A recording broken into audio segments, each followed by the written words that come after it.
Thanks for joining us on the NRT Now podcast, part of the largest Christian music site online, newreleasetoday.com. Sit back and relax as we chat with your favorite artists, introduce you to new artists, and more. Now here's your host, Jake. We're here with Chris Brown of the, I can say this now, the We Love award-winning Elevation Worship. Man, so good to have you here, and congrats. Thanks, man. Thank you. It's good to be on with you. And always very honored to be nominated and super excited to have won. This is kind of one of those full circle things. The last time I actually caught up with you was November of 2019. I think somewhere in there. We were on tour, right? Yep. Hillsong and Casting Crowns was with you. Yep. Or you were with them. I'm going to say that they were with you guys just because this is this episode here. We were all together in one accord. And so the last time, right before we all kind of split ways, I actually got to tell you, and Ben Fielding was with you guys as well. You guys were having coffee as we're kind of leaving, and you guys had just gotten nominated. Well, we hadn't announced the nominations quite yet. We're kind of on that verge, but I was able to tell you guys right there, give you guys that sneak peek that you guys were both nominated that year. Yeah, I know. I remember we were in Texas, right? Yep. At the American Airlines Center in Dallas. That's right. That was really cool, man. That the world felt nice, easy, and very open back then. Who knew that like 2 months down the road, whatever happened was going to happen? Oh gosh. I know. Well, it's good to be on with you again, though, man, and connect. I do have a beef with you, though. All right.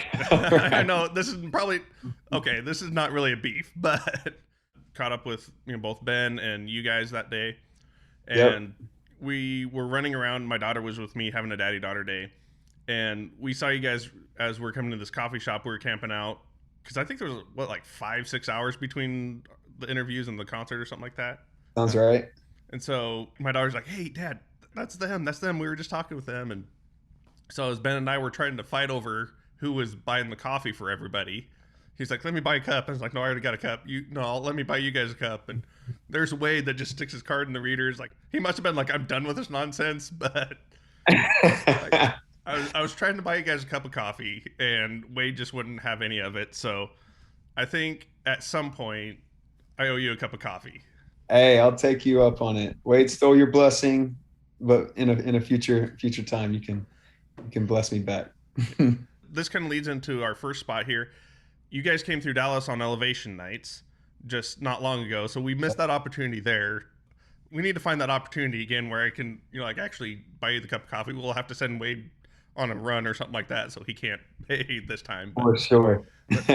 Elevation nights was just so awesome. Like I said, I got to be there on the floor. I think my ears are still ringing from it, but months later, I got to bring a buddy of mine with.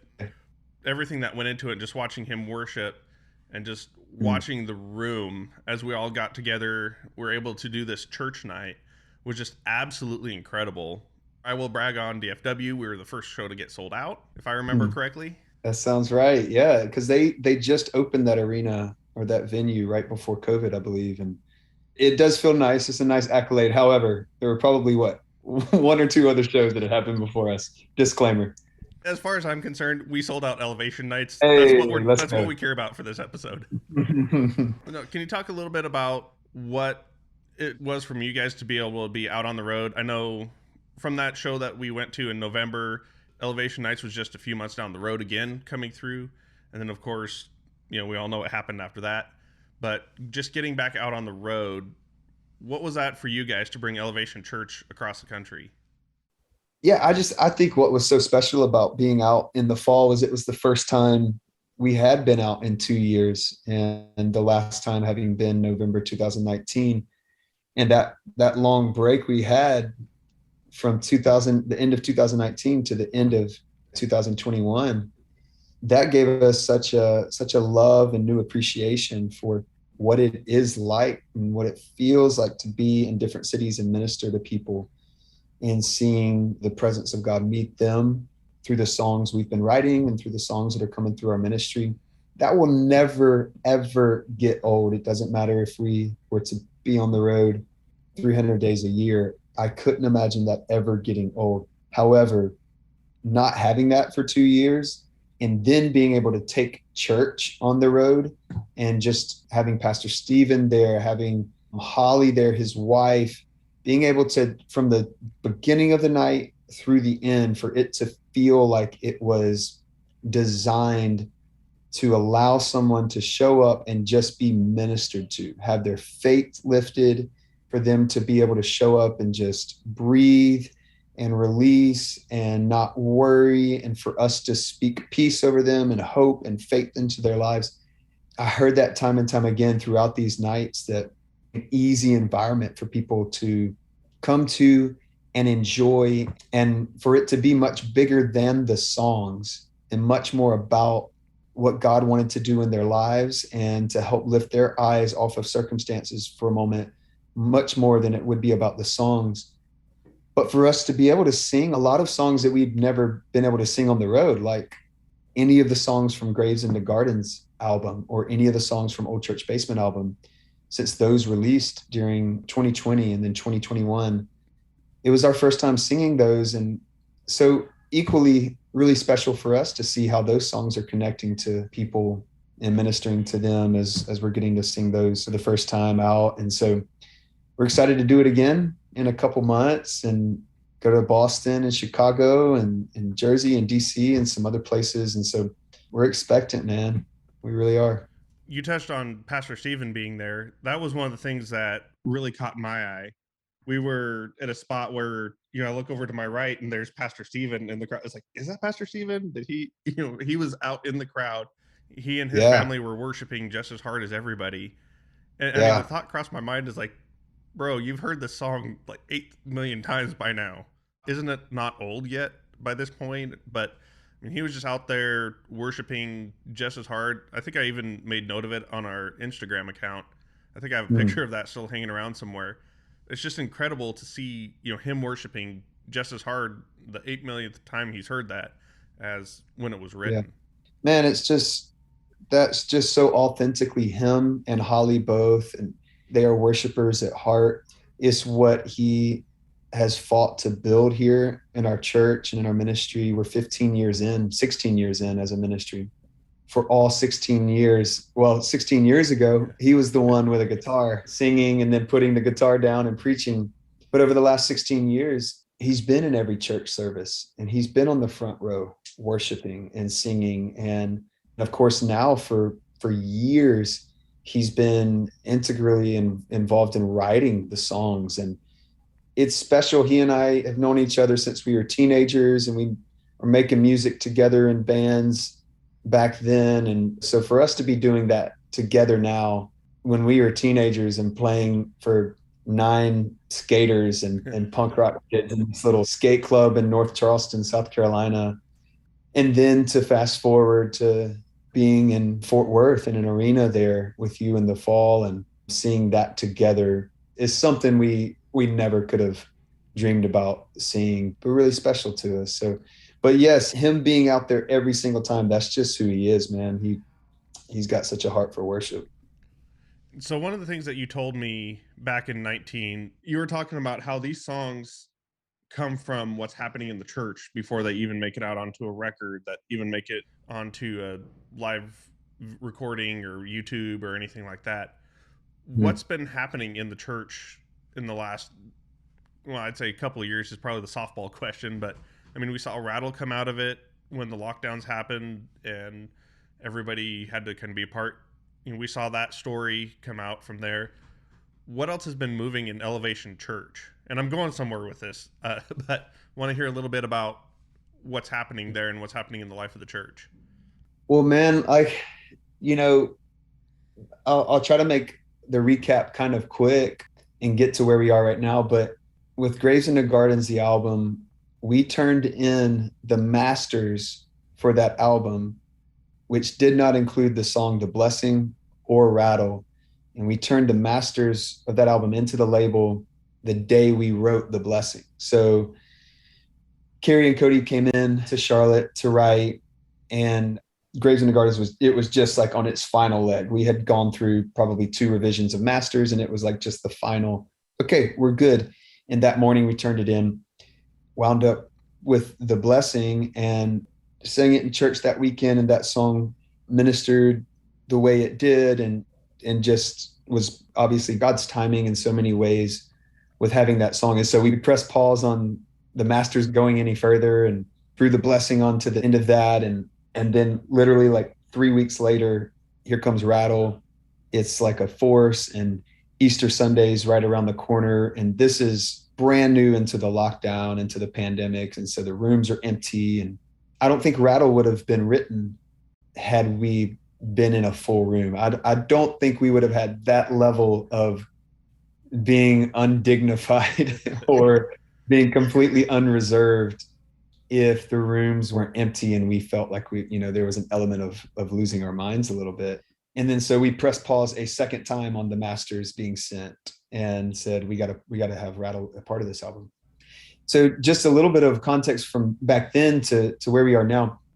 I think that set something in motion for us to not view how creativity was happening in our church and how songs were going to be written or songs would be released, or our belief in collaboration with others. I think that honestly, that like 6-week window with the blessing coming and then Rattle and us just moving at a lightning pace, I think it set in motion, like, and set the stage for what became Old Church Basement, and that concept and that idea. So if you fast forward a few months into August, we were with Chandler and Naomi and a few others, and Gyro was written, and a song also on OCB called Shall Not Want. And later that fall of 2020, Pastor Stephen, he's such an incredible ideator and just like a concept master. So he's able to see big picture concepts and like bringing things together. So he's like, I don't know if it will be any more than Gyra and Shall Not Want, but I think there's something in us getting together with Chan and Naomi and Brandon and a couple others from Mav, and just seeing what may come. And it can be low pressure. It started 2021 in a whirlwind because there were so many songs written in about a week's time, and we jumped right into the live recording. And if you've seen the videos, that came from that, it really was just the band, it was the worship leaders, and then we had a small choir there in an empty room and where we broadcast church from.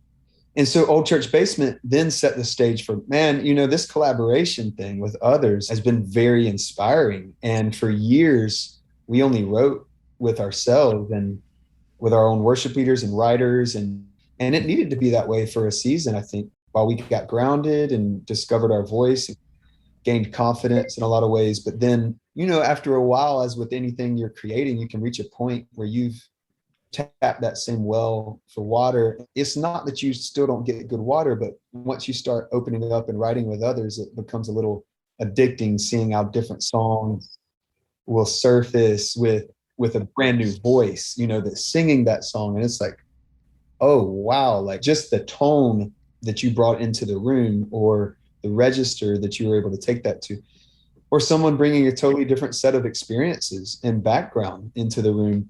All that has felt like it's informed the last couple of years here at Elevation so much. And church has obviously looked so different here as it has everywhere else the last couple of years. And we've moved from empty rooms to like half full rooms to a little bit more full rooms right now. And masks are kind of on and kind of off. And it is what it is.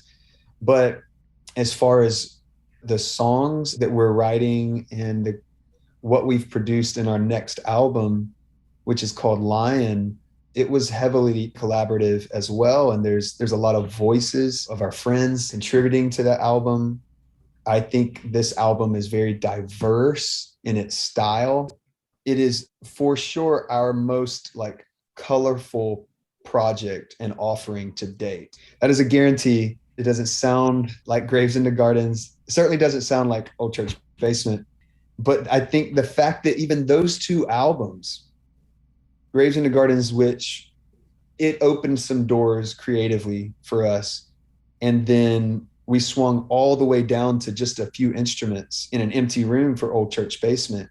But the doors that opened creatively for us, this album feels like a true mashup of what we've been learning and enjoying over the last couple of years. And I'm really excited about it, man. There's a couple of studio songs that we'll likely never sing in church because they're not quote unquote corporate worship songs. But there's songs that have touched me deeply. And we got in the studio and really went in on the production of them. And some of them are stripped back. And then there's just the energy also on this album of the very first time our church had a night of worship when we were returning, like I think June of 2021. And it was bonkers, man. Like when people showed up and ran into the room for that night to start, you felt their hunger, and they hadn't had that in over a year. And I'm really excited, man, for how this album feels, and in the best possible way. I feel like it's kind of all over the place, but there's a good common thread and a purpose for all of it, you know. And you talk about just the evolution of your sound, just the creativity. I know I said this in the last podcast episode, but I remember Elevation from 2008 to some of the albums. I think We Are Alive is no longer on Spotify. I had a hard time finding it there. I mean, I don't know if you guys are ashamed of it by this point because it's not Elevation or what the story is, but You know, I didn't realize that, but I'm not mad about that one bit. well, one of my favorite Elevation songs that I didn't realize was Elevation until later was We Have Overcome. That was one of my jams way back in the day. I mean, I'm kicking it back, not even like album deep Old cuts, Israel but song. that was way back. Yes. Well, I don't think it was Israel. I think it was maybe it was Israel. I think that old Israel song. I mean, it was when the worship was more of like a rock sound, and that seems like it's forever ago. But that was still one of my favorite sounds too. What we have today, like with the Old Church Basement, with Mav City, and we have Cody and Carrie and all this, and just really excited to see what's coming out with this next album here. And one of the questions that I had was, I totally missed the Elevation Church Word of the Year this year. And I remember a couple of years ago it was available, and then available went into Graves in the Gardens. That's been kind of an anthem for my church over the last, I want to say 6 months. It's just been heavy in our rotation between the adult side and the student side. We even got to sing it in Spanish one Sunday in our mission Sunday. Oh, it was just absolutely incredible.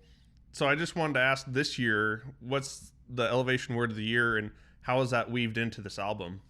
Yeah, so it's different this year just because there's not one word that our church kind of rallied around at the end of 2021, which we've done for a handful of years. And like you mentioned, just a few years ago, it was available. But by the end of last year, we were wrapping up this album and getting ready to turn it in.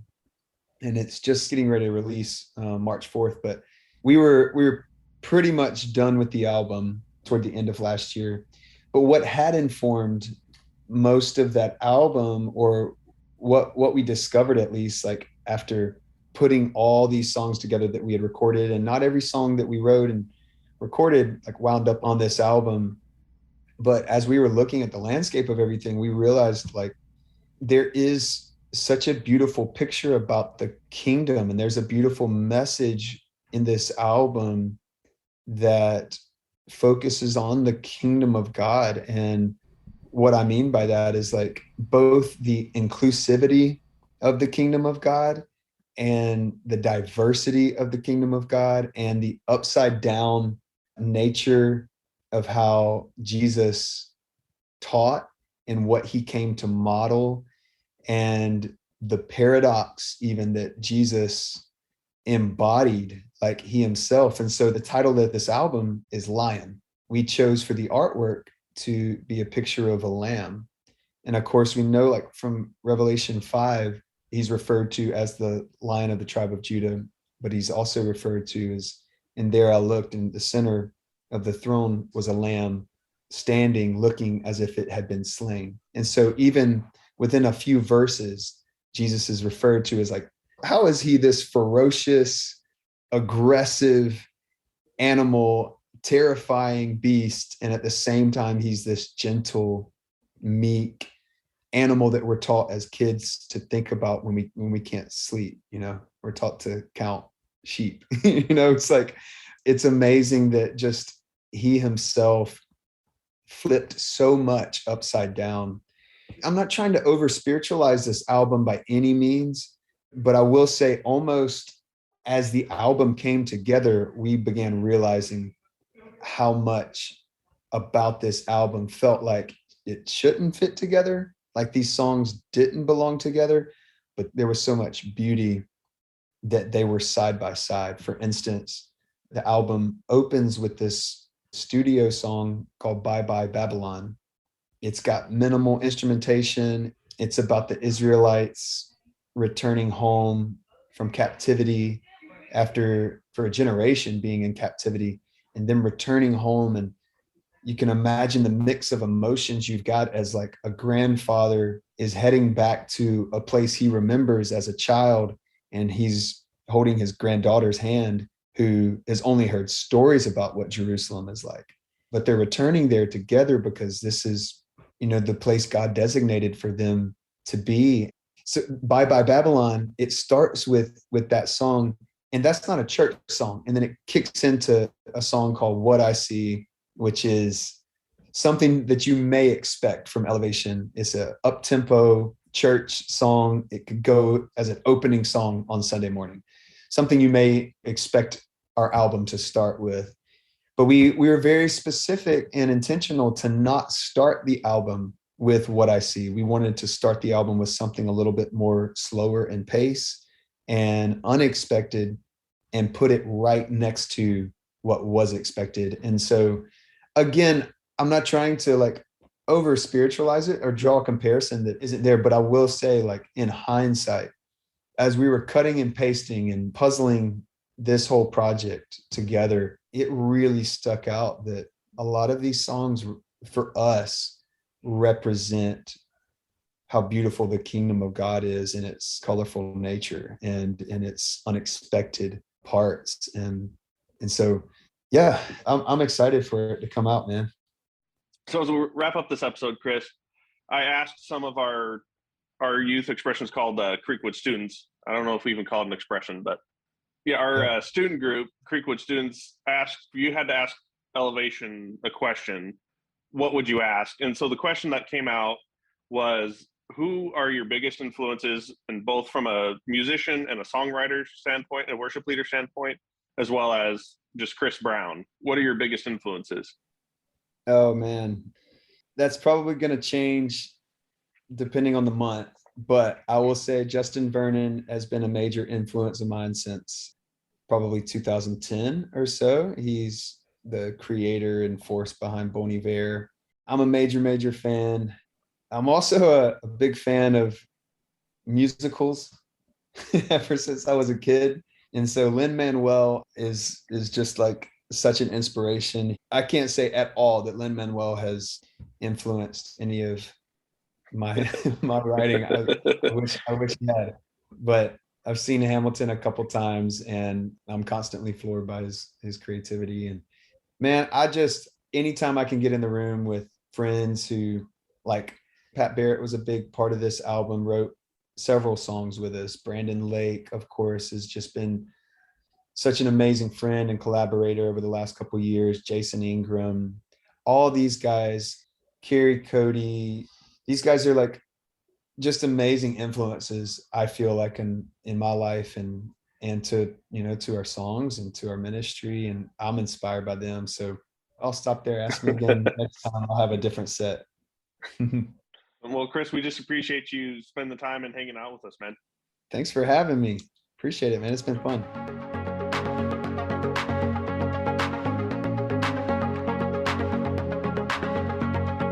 Thanks for hanging out with us for this episode of the NRT Now podcast. Be sure to subscribe on Spotify, Apple Podcasts, Stitcher, or wherever you listen to podcasts. And special thanks to Neon Feather for providing our theme music. Make sure to check out newreleasetoday.com and our socials for more great content. See you next episode.